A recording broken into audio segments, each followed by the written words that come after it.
৫ আগস্টের পরের বাংলাদেশ রাজনৈতিক অস্থিরতা, অর্থনৈতিক ধস এবং সামাজিক বিভ্রান্তির এক অনন্য সময়।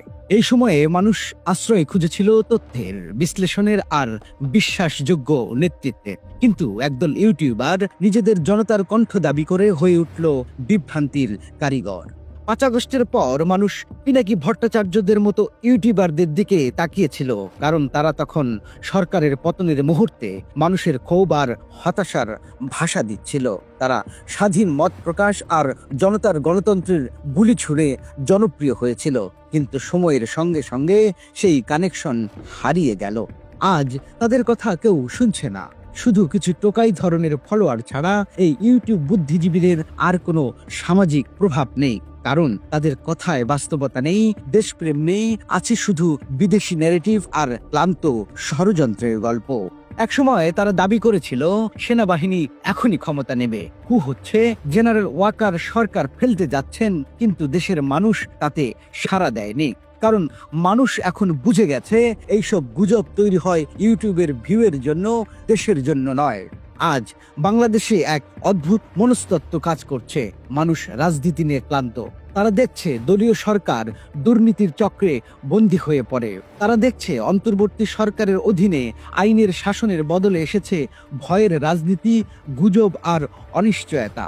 এই অবস্থায় জনগণের মনে এখন যে আকাঙ্ক্ষা জন্মেছে সেটা হলো একটা দৃঢ় শৃঙ্খলাবদ্ধ শাসন, অর্থাৎ সেনা শাসনের প্রতি এক ধরনের প্রকাশ্য সমর্থন। যখন মানুষ প্রতিদিন নিরাপত্তাহীনতায় ভোগে, যখন রাষ্ট্রের সিদ্ধান্ত অস্থির হয়ে পড়ে, তখন তারা শক্তিশালী নেতৃত্ব চায়। আজকের বাংলাদেশে অনেকেই বলছেন যদি সেনাবাহিনী দেশ চালাতো অন্তত শৃঙ্খলা থাকতো। কিন্তু এখানে আসে এক বড় পার্থক্য, জেনারেল ওয়াকারের চিন্তা।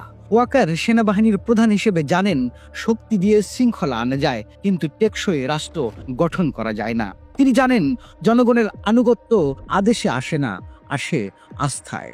তাই জেনারেল ওয়াকার সেনা শাসনের পথ বেছে নিচ্ছেন না, বরং তিনি সেনাবাহিনীর ভাবমূর্তি ও গণতান্ত্রিক প্রক্রিয়া দুইটাই বাঁচিয়ে রাখার চেষ্টা করছেন।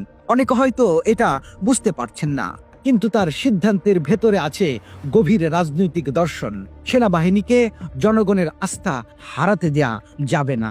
এখন যদি জেনারেল ওয়াকার চেয়ে বসতেন, তাহলে আজই রাষ্ট্র তার হাতে চলে যেত, কারণ মানুষ প্রস্তুত। তারা চায় শক্ত নেতৃত্ব, শৃঙ্খলা এবং আইনের পুনঃপ্রতিষ্ঠা।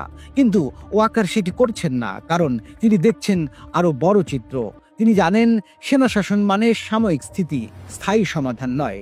তিনি চাইছেন এমন একটি গণতন্ত্র যেখানে সেনাবাহিনীর সম্মান রক্ষা পাবে আর জনগণও রাজনীতির বিশ্বাস ফিরে পাবে। বাংলাদেশের জনগণ আজ নতুন এক দ্বান্দ্বিক মোড়ে দাঁড়িয়ে। তারা গণতন্ত্রে বিশ্বাস করে, কিন্তু রাজনীতিবিদদের আর বিশ্বাস করে না।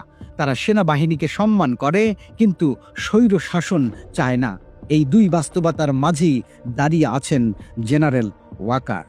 ৫ আগস্টের পর যেভাবে ইউটিউবের গুজববাজরা সেনাবাহিনীকে বিভ্রান্তির কেন্দ্রে টেনে এনেছিল, তার চেয়ে বড় ক্ষতি হয়েছে জনগণের আস্থার। কিন্তু ধীরে ধীরে মানুষ এখন বাস্তবতার দিকে ফিরছে। বাংলাদেশ আজ এক সংবেদনশীল সন্ধিক্ষণে দাঁড়িয়ে আছে। একদিকে জনগণের কামনা, শক্ত নেতৃত্ব আর সেনা শাসন, অন্যদিকে জেনারেল ওয়াকারের চাওয়া গণতন্ত্রের ধারাবাহিকতা।